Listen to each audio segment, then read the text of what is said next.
စင်ကာပူနိုင်ငံတန်ဂျိုရူးမှာရှိတဲ့အစိုးရမြေကွက်တင်တာမှာ City Development CDL နဲ့ WOF ကုမ္ပဏီတို့ပူးပေါင်းပြီးစုစုပေါင်းစင်ကာပူဒေါ်လာ909.25 သန်းနဲ့အမြင့်ဆုံးသေးပေးပြီးတင်တာအောင်မြင်ဖို့အလားအလာကောင်းဆုံးဖြစ်နေတယ်လို့ The Straits Times သတင်းဌာနရဲ့ဖော်ပြချက်အရသိရပါတယ်။ဒါဟာမြေကွက်ရဲ့အကျယ်ဝန်းအချိုးအရ1.2ရန်ပေကို$1455လောက်ကျတင်တာဖြစ်ပြီးတော့မြေပိုင်ဆိုင်မှု69နှစ်ခရမ်းမြေမျိုးစားဖြစ်ပြီး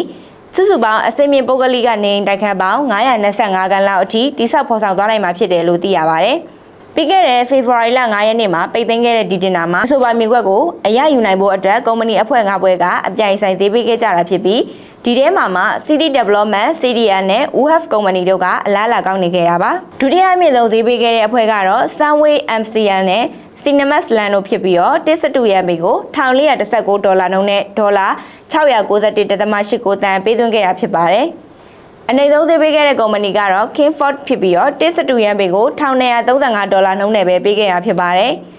အာဏာပိုင်အဖွဲ့ URA အနေနဲ့အမြင့်ဆုံးဈေးပေးတဲ့ CDL နဲ့ WOF ဖွဲ့ကိုတရားဝင်အနိုင်ရရှိသူအဖြစ်မကြခင်ကြေညာပေးတော့မှာဖြစ်ပါတယ်။ဒီစီမံကိန်းဟာတန်ဂျိုရူးလိုအချက်ချကြတဲ့နေရာမှာအစိမ့်မြင့်လူနေမှုပုံစံကိုဖော်ဆောင်ပေးမဲ့ခြေလှမ်းသစ်တစ်ခုဖြစ်လာမှာသိကြနေပါတယ်လို့သိရှိရပါတယ်။တန်ဂျိုရူးလိုအချက်ချကြတဲ့နေရာမှာအိမ်ရအသစ်တွေပေါ်လာတော့မှာဖြစ်တဲ့အတွက်အိမ်ချမ်းမြေရင်းနှီးမြှုပ်နှံခြင်းသူတွေအနေနဲ့ဒီစီမံကိန်းကိုမျက်ခြေမပြတ်စောင့်ကြည့်သင့်ပါတယ်။